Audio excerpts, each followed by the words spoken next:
vamos trabalhar hoje os princípios da contabilidade. Inclusive, foi um material que eu postei para vocês aí, tá? Se alguém quiser acompanhar, então depois é só ler, tá? Nós vamos trabalhar os princípios, tá? Como é que eles funcionam, o porquê eles são de suma importância para as organizações. Claro, pessoal, vamos ver o seguinte: toda a organização ela precisa seguir normas, ela precisa seguir princípios. Então, quando a gente começa a trabalhar isso dentro na contabilidade, ou seja, tem diretrizes, tem normas que são estabelecidas, como é que isso funciona, tá? Como é que isso tem que ser cumprido, tá? Então, sempre que... Lembra que a gente falou na aula passada que as notas fiscais elas têm que ser no nome da empresa, tá? Ela não pode ser no nome de nenhum funcionário, nem o nome de nenhum sócio. Tá? Ela tem que ser em nome da empresa. Aí, o porquê disso? Aí eu falei para vocês, quando nós formos falar em princípios da contabilidade, eu explico isso aí para vocês. Tá? Então, este princípio é um dos primeiros princípios que a gente vai tratar hoje aqui, é o princípio da entidade. Tá? Por que entidade? Né? Por que existe este princípio? Então, este princípio, pessoal, tá? Ele diz o seguinte, ele diz que o princípio da entidade ela reconhece o patrimônio como objeto da contabilidade e afirma a autonomia patrimonial, ou seja, a necessidade da diferença entre o patrimônio do universo dos patrimônios existentes, ou seja, o que é do sócio, o que é da empresa é da empresa, ou seja, este princípio diz que os bens dos sócios não podem se misturar com os bens da empresa, pessoal. Tá? Os bens dos sócios não se misturam com os bens da empresa. Só que tem um detalhe, meus queridos. Normalmente, principalmente nas pequenas empresas, isso acontece muito, tá, pessoal? O próprio sócio confundir essas coisas. O próprio sócio, tá? Se vocês quiserem participar com perguntas, tá? Vocês podem mandar aí no bate-papo, tá? Que a gente responde, tá? Não, ainda não teremos atividade ainda, tá? Só semana que vem, de acordo com o plano de ensino, nós já vamos ter atividade pontuada, tá? Então, essa semana ainda, porque é para deixar vocês bem livres, para conhecerem o assunto, tudo mais, tá, pessoal? Então, essa semana ainda não temos atividade, mas semana que vem a gente já começa com a nossa atividade valendo ponto, tá? Aqui vai valer 1 ponto, tá? A nossa prova ela vale 7 e as nossas atividades 3 pontos, tá? Então, semana que vem já teremos atividade pontuada, tá? Então, já comece a preparar, comece a ler material. Então, tá. Como eu estava falando, tá? O princípio da entidade diz que os bens dos sócios não se misturam com os bens da empresa. Para evitar o quê, pessoal? Para evitar a mistura de valores, tá? Para evitar que esses valores sejam confundidos, né? Para ter mais controle. Já pensou uma empresa que o sócio vai lá, abastece o carro dele lá, o carro dele pessoal, com o dinheiro da empresa, né? Já tira lá do caixa da empresa dinheiro para o lanche do filho dele ir para a escola. Quer dizer, fica uma coisa sem controle, porque esses pequenos gastos não poderão ser contabilizados. Por que, pessoal, não poderão ser contabilizados? Porque não atendem às atividades da empresa. Tá? E se não atende às atividades da empresa, eu não posso contabilizar. Lembra que eu falei na aula passada, que nós comentamos na aula passada, que nós trabalhamos isso, né? Ou seja, que os gastos eles têm que estar relacionados com as atividades da empresa e que tudo que for gasto da empresa tem que ser emitido uma nota fiscal, ou um recibo, um documento, tá? Que tenha valor jurídico em nome da empresa. Então, meus queridos, tudo isso, tá? Nós temos que perceber que tem uma regra para ser obedecida, que tem um princípio para ser cumprido. Então, este é o princípio da entidade. Então, se de repente aparecer lá na tua provinha lá, no nosso primeiro NPC, que isto aconteceu, tá? Que o sócio tira dinheiro lá para pagar despesas pessoais dele, do filho, da filha, para a esposa para ir para o salão e tudo mais, se perguntar lá qual foi o princípio da contabilidade que foi ferido, ou seja, que foi transgredido, princípio da entidade. Então, toda vez que se mistura, toda vez que se confunde bens da empresa com os bens do sócio, está se ferindo um princípio. Então, nós temos que ter este cuidado, tá? Temos que ter. Então, o próprio lá, como está lá no material de vocês que eu postei essa semana, né, que diz os bens patrimoniais, né, deixa eu ler novamente para vocês, tá? Só lembrando vocês que diz: o princípio da entidade reconhece o patrimônio como objeto da contabilidade. Beleza. E afirma a sua autonomia patrimonial. Ou seja, quando ele diz isso, que ele afirma a sua autonomia patrimonial, ou seja, o patrimônio é da entidade. Não se confunde com o patrimônio do sócio. Tá? Alguma dúvida quanto a isso? Alguém quer algum esclarecimento? Alguém quer fazer algum questionamento? Alguma pergunta? Tá? Nós estamos aqui para isso.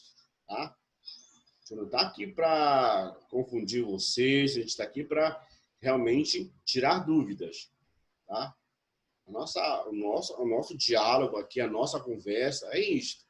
Tá? A gente comenta o nosso material, a gente discute, a gente dialoga. Tá? Então, coloca lá uma mãozinha assim, se ficou ok. Esse primeiro princípio lá. Boa tarde, Leonardo. Tá?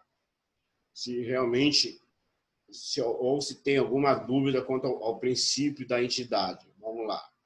Se tiver, Ryan, tá ok, Ryan? Entendeu aí direitinho, Ryan? O que é o princípio da entidade? Diga aí pra gente.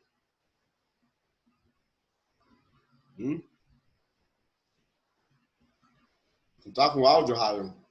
Ou não? Sim, né? Estou sim. Beleza. Já li aqui no bate-papo. Tranquilão. Tranquilo. Então, esse primeiro princípio aí, se vier alguma coisa cobrando aí no teu primeiro NPC, um pontinho garantido, moleza, uma historinha assim como eu contei, tá? Perguntando que princípio foi ferido. Isso aí, tranquilão, tá? Princípio da entidade. Tá. Beleza. Feito isso, pessoal, nós vamos ter o princípio da continuidade. Ou seja, o que quer dizer isso, né? Ou seja, quer dizer o quê, pessoal? Que a entidade, que ela continuará operando as suas atividades no presente e para o futuro. Isto é garantia para todas as organizações. Isto é garantia para todas as empresas, ou seja, o princípio da continuidade, ou seja, é algo contínuo, é algo que segue. Então, este princípio, ele diz o quê? Que as organizações, quando eu falo organização, estou falando entidade, estou falando empresas de pequeno porte, de médio porte, de grande porte, que elas precisam se manter no mercado. Tá? Que elas precisam estar inseridas no contexto do mercado, de acordo com a sua atividade. Tá? Então, um desses princípios, que é o princípio da continuidade, ou seja, aquilo que segue, aquilo que tem que continuar. Tá? Por isso é o nome, né? Princípio da continuidade. Aí você deve estar se perguntando, professor, e uma empresa que não consegue ficar 2 anos no mercado, tá? O que acontece por ela? Ou seja, aí eu tenho que ver o comportamento patrimonial dessa empresa, né? O que aconteceu com ela, né? Exatamente. Se ela continuar, por que ela não continuou operando no futuro? Ou seja, seus componentes patrimoniais, o que levou à sua falência. Então, tudo isso são fatores que eu tenho que começar a observar, meus queridos. Tá? Então, a gente falando desse princípio da continuidade, eu tenho que pensar, peraí, mas por que a minha organização não conseguiu se manter no mercado. Tá? Por que ela não conseguiu amadurecer? Será que foi a minha concorrência? Né? Será que o meu produto não tinha aceitabilidade pelos meus clientes? Será que o meu preço não estava de acordo com a realidade do comércio do mercado? Né? Será que não havia um bom planejamento? Opa, planejamento, vocês vão estudar o curso todo de vocês. Vocês estão no curso de administração. Planejar e organizar, né? Então, quando a gente começa a ver esse princípio da continuidade, e quando a gente começa a observar o porquê uma organização ela não se mantém contínua, aí eu deixo um detalhe para vocês, ou seja, ela não consegue sobreviver ao mercado, ela está ferindo ao princípio da continuidade, tá? Quando ela não consegue se manter no mercado, quando ela não consegue dar fluxo às suas atividades operacionais. Aí, essa linguagem da contabilidade, linguagem operacional. O que é a linguagem operacional? Ou seja, são as atividades desenvolvidas pela organização das suas operações. Por isso o nome é linguagem operacional, atividades operacionais. Então, toda vez que a gente estiver aqui no nosso bate-papo, no nosso diálogo, tá, pessoal? Falando em atividades operacionais, está ligado à atividade da empresa. Por exemplo, uma empresa que vende confecções, comercializa confecções, de tudo quanto é gênero, infantil, adulto, tá? Ou seja, a atividade principal dela, a atividade operacional dela é venda de confecções. E tudo que tiver ligado à venda de confecções é atividade operacional. Certo, Leonardo, Lívia, Ryan, Daniela e Gabriele. Tá. Aí vamos dizer que essa empresa, por necessidade de captar recursos, tá? Ela está em dificuldade financeira, só que ela tem 2 veículos. Aí ela vai se desfazer de um dos veículos. Aí ela vende esse veículo para oferir receita, para pagar suas dívidas. Aí eu pergunto para os senhores, a venda deste veículo, a receita, é uma receita operacional que está ligada à atividade operacional da empresa ou é uma receita não operacional? Vamos lá, coloque aí no bate-papo ou pode se manifestar por aqui. Olha só, a empresa ela trabalha com venda de confecções, com confecções de artigos masculino, feminino, infantil. Só que ela passou por uma necessidade e ela tem 2 veículos. E para ela oferir receitas, ela vai vender um dos veículos. A receita oferida desses veículos, ela é operacional ou não operacional? Vamos lá. Coloque aí que a gente discute em cima. Esperar vocês escreverem aí. Pode ser uma questão de prova também, tá, pessoal? Tá? Olha como a gente começa a formular nossa provinha aqui. Só a gente conversando, debatendo. Tá? Não quero que vocês decorem o material. Quero que vocês entendam. Claro, vai precisar ler. Tá? Quero que vocês entendam. E aí? Quem se arrisca a escrever aí? Esperando. É operacional ou não operacional? Vamos lá. Isto, Gabriele. Perfeito. Parabéns. Não operacional. Exatamente. Por quê? Não é a atividade principal da empresa vender veículos, né? É diferente de uma Mônaco da vida, tá? É diferente de uma Fênix que vende veículos, que comercializa veículos. Aí sim, se fosse essa pergunta direcionada à Fênix, à Mônaco, a venda de um veículo do seu estoque, seria a receita operacional, ou seja, porque está ligada à atividade operacional da empresa. Tá? Como é uma empresa que trabalha com confecções, tá? E a atividade principal dela é venda de confecções, ou seja, quando ela vende um veículo, ou vende um armário, tá? Ou vende um terreno que ela tinha, Ou seja, isso não é a atividade principal da empresa, tá? Então, se não é a atividade principal, não é uma receita operacional. É como a Gabriele colocou aí. É uma receita não operacional. Então, isto, pessoal, o princípio da continuidade, ele fala disso, ou seja, refere-se ao processo de mensuração e apresentação dos componentes patrimoniais, né, para produzir informações tempestivas. Nós já falamos sobre isso, informações tempestivas, ou seja, informações em tempo hábil, tá? Informação em tempo certo, informação no tempo oportuno. Daqui a pouco eu vou falar no princípio da oportunidade. Então, o princípio da continuidade fala nisso, ou seja, da empresa se manter no mercado operacionalizando as suas atividades principais. Se ela trabalha com produção, se ela trabalha com comércio de veículo, é veículo, se ela trabalha com gênero alimentício, confecções, e assim por diante. Tá? Então, esse é um dos princípios da contabilidade. Ele vai trabalhar com isso. Tá? Então, nós já vimos da entidade, da continuidade. Eu acredito que até agora está tudo tranquilo. Se alguém quiser fazer alguma perguntinha, tá? E aí, meus queridos, nós vemos o quê? O princípio da oportunidade, ou seja, aí eu tenho que pensar nesse princípio da oportunidade, eu tenho que pensar nas informações, pessoal. Tá? Lembra que na aula passada eu falei para vocês, se eu comprar um terreno em março e for fazer a escrituração, ou seja, se eu for lançar lá no meu livro diário, que eu falei para vocês que o livro diário é aquele livro em que eu vou registrar tudo que acontece na empresa no seu dia a dia. Por isso o nome é livro diário. Tudo que eu registro na empresa no dia a dia.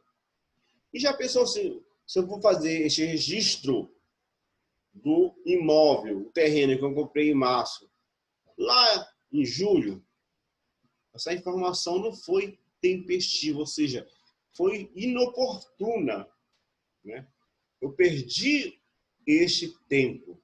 Então, o princípio da oportunidade, ele vai te dar, olha só como ele é bem compreensivo, ou seja, ele diz que tudo o que acontece na contabilidade, ou seja, tudo o que acontece na organização, em termos de fato, ou seja, ou em termos de compra, ou em termos de vendas, ele tem que ser registrado no tempo oportuno, no tempo certo, no tempo tempestivo. Então, digamos assim, se eu fosse formular uma questão agora para vocês, uma determinada organização comprou máquinas e equipamentos em 28 de fevereiro de 2020. Porém, por lapso do setor de compras, a nota fiscal ficou engavetada. E somente em abril de 2020 foi feito o registro contábil do imóvel, ou seja, foi escriturado. Que princípio foi ferido? Da entidade? Não. O da continuidade? Também não. O princípio da oportunidade, ou seja, a informação ela foi intempestiva. Ela perdeu o seu prazo. Mas, professor, o que acontece aí se eu registrar fora do prazo? Eu pago multa? Depende. Se for algo que você vai precisar recolher imposto, sim. Né? Por exemplo, uma venda de mercadoria. Né? Se você deixar de registrar aquela venda de mercadoria no mês que ela aconteceu, você vai pagar multa. Tá? Ou seja, por quê? Porque você vai deixar de recolher o imposto naquele mês. Aí você paga a multa. Por isso que eu falei logo no início da nossa aula de hoje, quando a gente fala em princípios, pessoal, é aquilo que vai direcionar como deve ser feito. O nome já diz, né? Princípio. Aquilo que vai me direcionar como deve ser feito. Então, tem que ter todo esse cuidado, tá, pessoal? Depois tu vai pegar esse material, vai dar uma lida nele, tá? Aí tu vai entender o que nós estamos comentando aqui. Então, os princípios, eles existem para serem cumpridos, para serem atendidos. Normas, pessoal, tá? Por exemplo, se você trabalha numa empresa, ou se você estagia numa empresa, e o cara diz, olha, Leonardo, o teu horário de estágio é de 8 às 12. Aí, Leonardo, todo dia, por questões particulares ou que o transporte atrasa, ele chega às 8h40, 8h45, 9 horas. Quer dizer, ele já não está atendendo uma norma, ele já não está atendendo o princípio, está ferindo. Né? Porque se diz que ele é de 8 às 12, então ele tem que estar lá no local de trabalho às 8 horas. Ou seja, já está infringindo uma norma. Então, assim é a contabilidade. Eu não posso infringir normas. Eu não posso infringir princípios. Eu tenho que obedecê-los. Eu tenho que atendê-los. Tá?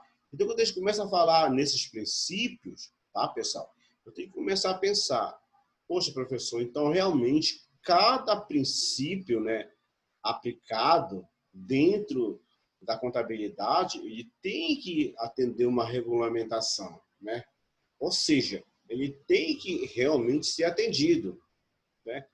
E aí, pessoal, aí lá vem um outro princípio, que é o princípio do registro pelo valor original. Ou seja, o que é que diz isso? Olha só, princípio do registro pelo valor original.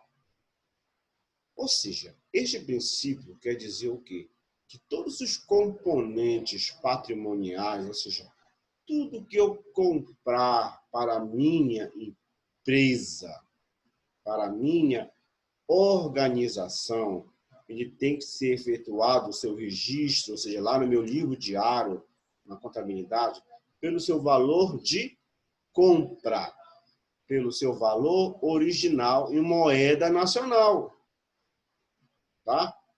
Professor, por que essa expressão em moeda nacional? Porque se eu for comprar lá fora em dólar ou em euro, né, ou em alguma outra moeda, tá?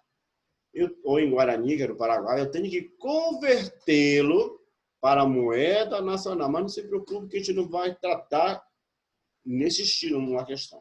Ah, para converter. Não, nós não vamos cuidar disso. Tá?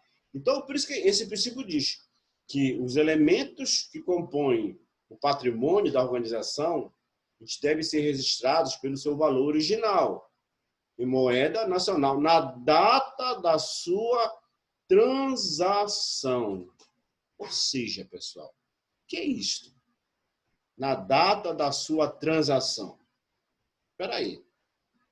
Na data da sua transação, ou seja, no dia da sua aquisição, ou seja, no dia da sua compra. Tá? Por isso que eu tenho que, ou seja, por isso que eu tenho que pensar como é que isso acontece, né? Como é que eu tenho que fazer isso, né? Exatamente, como é que eu vou pensar isso, ou seja, por isso que é pelo valor original, né? E aí, pessoal, a gente tem que ver como é que funciona esse valor original, como é que ele é feito, né? Ou seja, aí vocês podem perguntar, professor, e uma dívida? Como é que ela é registrada? Tá? Nós estamos falando somente em aquisições, somente em compras. E uma dívida? Tá? As dívidas são registradas pelo seu valor corrente, ou seja, pela data da contratação da obrigação. Por exemplo, se eu comprei uma mercadoria, o cara me vendeu lá a mercadoria por R$100, eu tenho que registrar ela por R$100. Tá? Mas, professor, o cara comprou essa mercadoria a prazo e ele está me cobrando 15 mil de juros e vou faturar ela por 10 vezes. Aí, olha só, pessoal. Quando a gente fala valor corrente, é o valor real daquilo que você está comprando. O valor real é sem nenhum acréscimo. Já vai complicar um pouquinho, né? O professor já está complicando. Vamos imaginar que você vai comprar uma geladeira. Vamos imaginar, você chega numa loja, você vai comprar uma geladeira. Aí você pergunta lá, quanto é essa geladeira à vista? Aí o vendedor disse, olha, à vista, ela é R$ 1.200, o valor real. Beleza, tu diz, e se eu fosse comprar ela faturada, ou seja, a prazo, para pagar no meu cartão para pagar em 10 vezes pelo crediário da loja? Diz, bom, se você for levar ela para pagar em 10 vezes, ela sai por 1.600. Ou seja, já não é mais o valor original. O valor original dela é 1.200. Os R$ 400 é juros. São transações de juros. Aí olha só, pessoal, vamos pensar agora numa empresa. Olha só como acontece. Uma empresa, daqui a pouco aí nosso link de volta no mesmo link, tá? Uma empresa, ela vai comprar uma máquina. Aí ela chega lá na Norte Refrigeração. Tá, ela diz, quanto é essa máquina aqui? Ela diz, olha, essa máquina aqui é R$ 2.000 à vista. Ela diz, tá. E se nós fizermos aqui um plano aqui da loja e quisermos levarmos essa máquina faturada? Ele diz, olha, essa máquina faturada, ela vai sair por 2.800. Caramba, R$ 800 de juros. Beleza, aí o cara diz, vai, faturado à vista. Aí o dono da empresa lá diz, não, vamos comprar faturado. Passa ela aí de 10 vezes. Olha só, pessoal. Lembre do nosso princípio pelo valor original, que eu tenho que fazer o registro da minha máquina pelo valor original. Aí eu pergunto para vocês, qual é o valor original da máquina? É R$ 2.000 ou 2.800? Bora pensar um pouquinho. Tá? Qual é o valor? Outra questão que pode ser de prova, tá? Sempre eu levo para vocês, no dia que caiu uma questão dessa, o professor Bira falou isso para a gente. Valor original e valor pago. Tá? E na contabilidade tem que bater. E aí? Escrevo lá. Qual é o valor original? R$ 2.000 ou 2.800? Vou esperar vocês escreverem lá. Tá? Vamos lá, Leonardo. Isso é contigo aí. Tem caras que gostam de fazer conta. Todo Leonardo, um cara bom de conta. Pelo menos os 4 Leonardos que já foram meus alunos, cara bom de conta. Então você é o 5º, bora ver aí. E aí, o que é que vocês pensam a respeito? É 2.000 ou 2.800? E como é que eu vou fazer isso na contabilidade? Muito bem, a Gabriele está realmente já querendo tirar 10 na prova. Isso, Lívia também, querendo tirar 10. Exatamente, pessoal. O valor original é R$ 2.000, ou seja, é o valor, é o custo corrente. O que é custo corrente? É quanto custa aquele objeto. Tá? Aí tu deve estar te perguntando, e os R$ 800, professor? Onde é que eu vou colocar isso na contabilidade? Aí nós temos uma conta chamada juros a apropriar. Então vamos colocar lá nessa conta de juros, porque não tem nada a ver com o meu equipamento. O meu equipamento ele custa R$ 2.000. Os R$ 800 é negociação entre o fornecedor e a empresa. Tá? É negociação. Então, quando a gente fala em juros a apropriar, eu tenho que pensar, caramba, velho, R$ 800. Mas aí as meninas responderam correto. R$ 2.000 é o custo real, ou seja, quanto vale.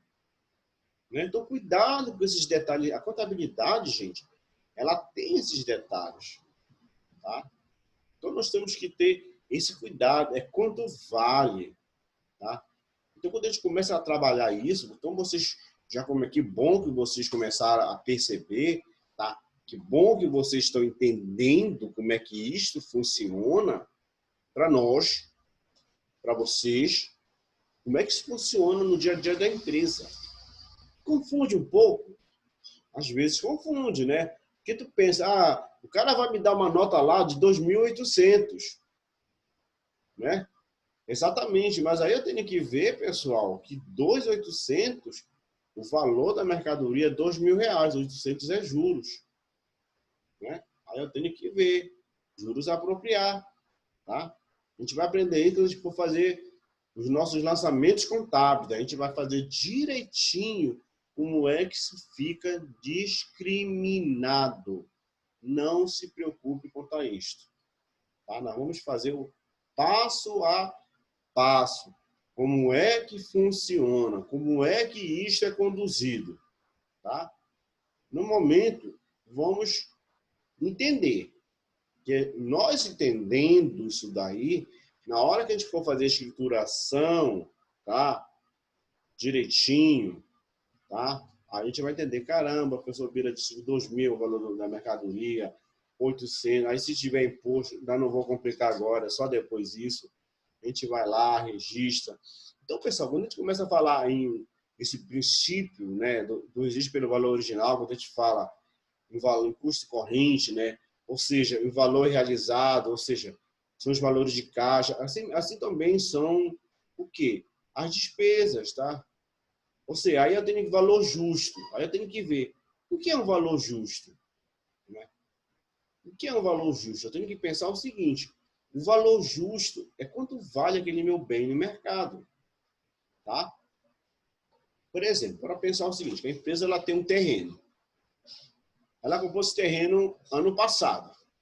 Tá, ela comprou um terreno, vamos dizer, vou pegar aqui na Duque de Caxias. Tá. Comprou um terreno na Duque de Caxias, ali esquina com a Marise Barros. Hoje é a Estrela. Voltou a ser Estrela de novo. Tá. Na época que ela comprou esse terreno, não tinha nenhuma agência bancária ali próximo, digamos que não tinha farmácia, não tinha supermercado. Aí começou a construir farmácia, apareceu uma agência bancária, apareceu um supermercado. Então, esse terreno que custava 100 mil na época, ele foi valorizado. Ele teve um valor de mercado. Ou seja, ele passa até agora um valor justo. O que é valor justo? É o valor de mercado. É quanto vale. Tá? Então, isto é valor justo. Tá? Então, ele passou a ter um valor justo. Aí, então, a gente deve pensar o seguinte: